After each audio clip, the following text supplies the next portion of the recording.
我的辛勤付出，你的健康回报。Hello， 大家好，我是 Dr. 杜，欢迎大家来到我的健康频道 Health Master。Hello， 大家好，欢迎我来到我的健康频道。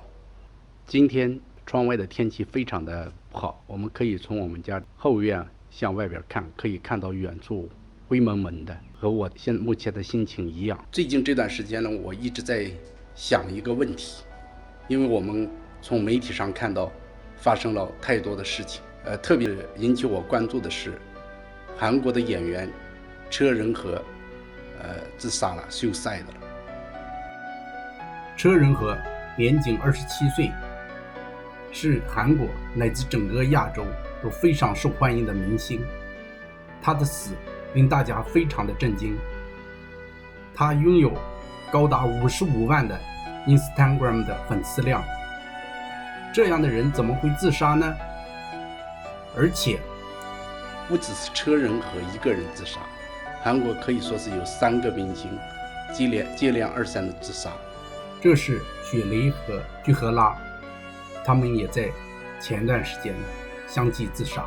我就在想，究竟是什么样的一个原因让他们产生自杀的呢？能不能简单的归结为抑郁症？这是我们一个很严重的社会话题，也是一个健康的话题。所以我这次节目就想跟大家分享一下关于抑郁症我们应该如何的处理。虽然韩国明星的自杀率相比世界上其他的地方确实是有点高，但是呢，抑郁症也不是韩国明星的专利。在历史上，像有名的梵高，我们知道这个画画得非常好，海明威写这个《老人与海》小说的作者，还有这个国内的三毛，还有张国荣，甚至有近期的这个好莱坞的著名明星 Robin Williams。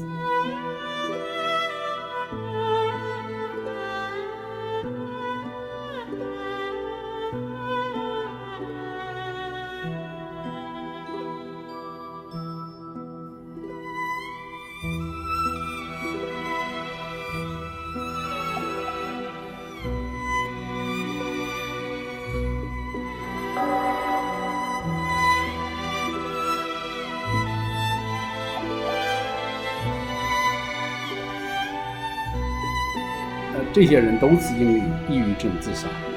但是呢，自杀也不是明星的专利。实际上我们这个日常生活中很多老百姓，很多人都有抑郁症。这世界卫生组织呢就认为这个抑郁症是全球的第4大疾病，预计到这个2020年，也就是明年呢，它是有可能会成为全球第2大疾病。而且呢，这个抑郁症在女性发生的这个几率比较高，而且它年龄段也不是说就像年龄大了，而它实际上在年轻人中发病率也是非常高的。我们可以看这个韩国的明星都很年轻，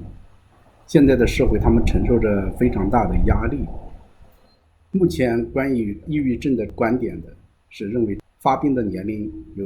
低龄化的趋势，就是说现在抑郁症得病的人是越来越向年轻化发展。目前认为呢，全球大概有3亿人患有抑郁症，这个数据还不是非常的准确，有可能会更高。所以抑郁是一个非常大的一个社会问题和健康问题。每年因为抑郁症而自杀的人数，据统计大概是要80万人。大家可以想象到对多少家庭造成了一个影响。抑郁症跟我们的社会、周围环境、我们的心理因素、生理因素都有关系。当我们一个人遇到不愉快的事情的时候，那它就有可能成为一个导火索，会引起我们抑郁的形成。所以说，对抑郁症的干预，如何干预，就如何及早的发现，是一个非常重要的话题。抑郁症最主要的表现就是说，在经受了一些事情以后呢，就是人的情绪非常的低落。他这个低落呢，就是说一般临床上认为你超过2周就可以考虑有抑郁的倾向了，但实际上呢，就说是我们因为每一个人都有可能会产生情绪低落的时候，但是它很快就过去了。对抑郁症的患者呢，他持续的时间要长一些，那这个时候对他进行干预是非常非常的重要的。那我有一个朋友呢，他是产后生完孩子以后呢，就说是他感觉到注射吊瓶的时候，就是打这个针的时候是非常的不舒服，他认为产生了过敏的反应，因为身上全部起一些疹子了，然后也热，那他就要这个医生呢，就给他停药，但是医生呢就认为说这个不至于是很严重的一个不是过敏反应，就让他观察。我这个朋友呢，他就接受不了这个事实，他觉得周边的人都不理他，就是对他的诉求啊就没有积极的给予回应，包括她的丈夫也没有太引起重视，只是劝她，就说一般人这是正常的逻辑嘛，就说你忍一忍，医生已经说了没事了，我们再看一看。但是呢，女方并不这么想，她认为所有的人都在跟她作对，她解不开这个结。然后有一天她去洗手间，然后她就从这个6楼的阳台上跳下去，然后人就没有救过来，就死了，扔下了一个就是刚刚出生不到1周的孩子。我这个朋友的离去了，对这个她丈夫是个非常巨大的打击。那后边为这个事呢，就是陆陆续续和医院产生了一些纠纷，这个我们不讲，我只是说抑郁症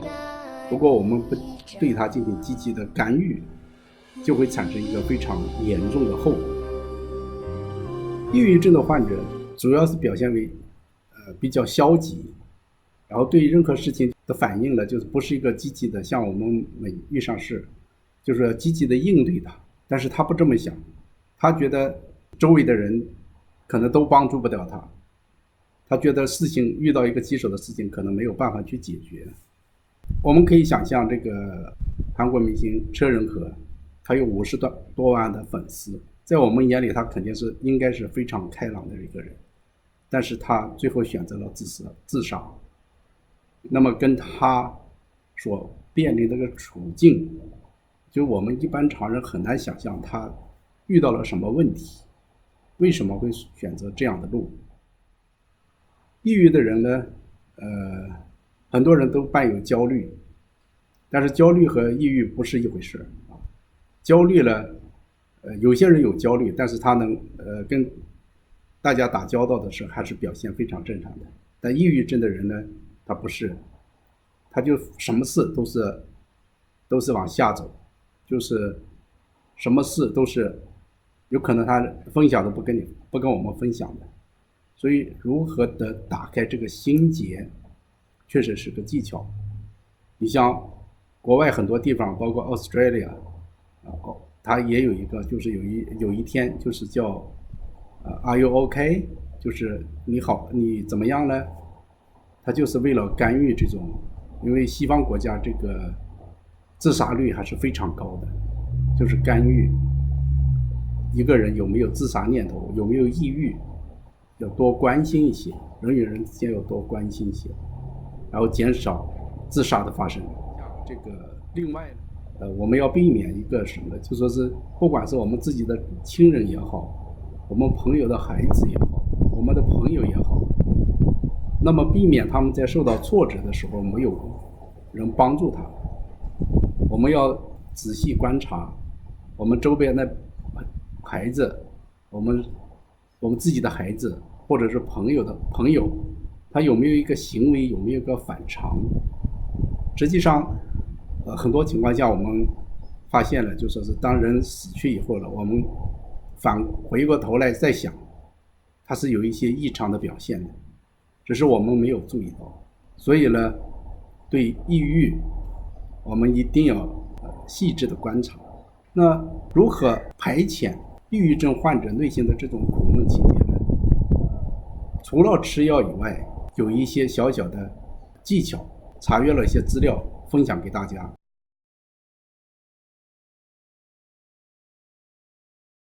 第一个就是，当你遇到苦闷的心情，比如说你的朋友向你诉说了，要哭，他也掉眼泪，特别是男子汉，该不该让他掉眼泪呢？我觉得要让他哭。哭了，有人做过这样的研究，认为哭了，他可以把这一些毒素排到体外。大哭一场以后呢，我们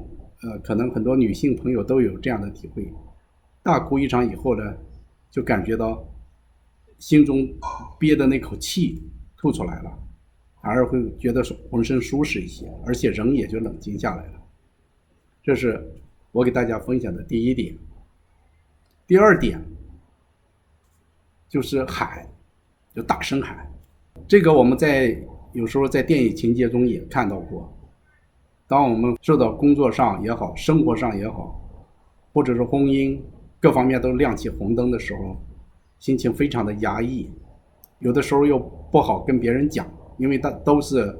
比较隐私的事情嘛。那这个时候呢，你总是要有一个发泄的渠道。那我就建议大家可以到一个人少的地方，比如说到楼顶上，或者是空阔的地方，或者是晚上，你可以使劲把它喊出来，发泄心中的这个不平。通过这个大声的喊以后呢，我们可能会慢慢的就会好一些。这是第二点。第三点呢，就是我们要运动。比如说，假定说这个事情解决不了，非常的复杂。比如说我们在单位里边天天面对的一些人啊，我们相互之间不是非常的 happy， 有时候受了委屈了。那第三个就是要运动。我们可以进行一些比较剧烈的运动，比如说跑步，我把自己跑得很累了，很疲劳，然后这个时候思想呢有助于分散。很累了以后，我们这个思想呢就不会想太多的别的问题，这个时候呢就有助于把这个不良的情绪抛到一边，使我们压抑的心情得到释放。这是第三点。第四点呢，就是要有一个好朋友，要找到一个正确的倾诉对象。我们现在呢都有这个手机，都有WeChat， 都有 Facebook， 有各种的这个通讯方式，但实际上很多的时候我们都感觉到并没有那么的快乐。有的时候，特别是我们在海外的这些人，有时候感觉到甚至有点孤独。那这个时候就说是有一个或者两个好的朋友是非常重要的，而且这个朋友呢必须是 positive， 也就是正能量的，不要找负能量的人。如何辨别正能量和负能量？我想大家应该可能比我更在行。简单的一个例子，如果说你找这个人去聊天啊，婆媳之间出现了问题了，你找到你的闺蜜去倾诉。如果你的闺蜜说啊，你这个婆婆如何的不好，你应该用什么样的办法回击她，让她以后不敢再对你怎么着，给她一个教训。我想这样的人可能是属于一个负能量。包括婚姻也是一样，如果婚姻出现了问题，找到一个人，他如果是说我们常说的他是挑，他不是把事情平和下来，这都是一些自身心理就不健康的人，我们要远离这种人啊。所以一定要找到一个好朋友，向他合理的倾诉。经过这种合理倾诉疏导以后呢，一个人的思想就慢慢都把它打开了，心结打开以后，人就会变好。这是第四点。第五点呢，就是要培养一些爱好。比如说我们遇上一些不开心的事，引起抑郁的一些潜在的因素，这个时候怎么办呢？我们不能把自己局限在这个抑郁这个环境里边啊。那我们就想一想，我们有什么爱好？比如说你爱旅游，你就去旅游一下，登山，登到很高的地方，望远，你就可能会产生一种想法：哇，世界这么大，我们没有必要为了一点点小事而困扰着自己。或者是说你爱打篮球、游泳都可以，我去做一些我喜欢做的事情，把那些想不开的事情放到一边，这个时候也会平和我们的情绪。任何疾病啊，都是在一开始的时候，在萌芽之中的时候要把它压住，不能说我不高兴，和林黛玉似的，我心情不舒服，我就任着这种不舒服的情绪慢慢的发展，好像要求天下所有的人都要去怜爱我，这个是错误的。因为即使是最好的朋友，帮你也可能是在一定的阶段能帮你，他不可能一直帮着你，因为人家没有这个义务，除了自己的父母或者是自己的亲人。所以这是我给大家的第5点建议。第6点呢，实际上就是说我们要主动的去寻求一定的帮助啊，比如说我们可以找心理医师，或者是找一些社会工作者，我们可以讲一讲我们面临的这些事情，让他们来分析分析，是不是我们在认知上出现了一些偏差，就是跟别人所想的不一样造成的，我们是不是钻了牛角尖了。那经过别人分析以后呢，我们可能会就是打开我们的想法，比如说那个某某领导对我不好，究竟是他对我真正的有成见呢，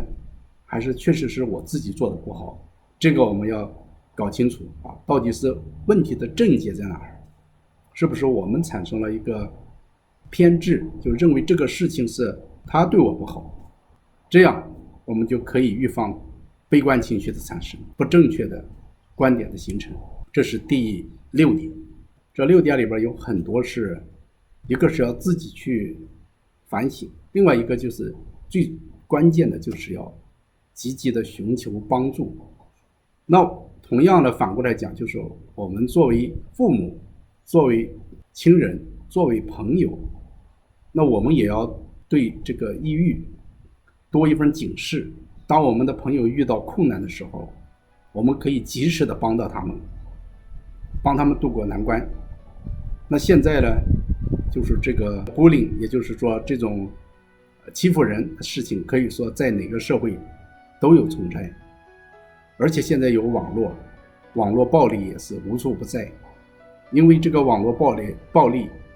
很多的小孩子都不愿意上学，产生了这个厌学行为。那这个时候离这个抑郁呢就很近了。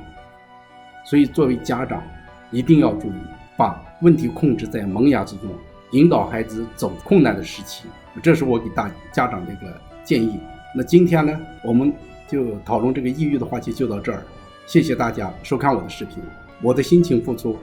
你的健康回报。谢谢大家。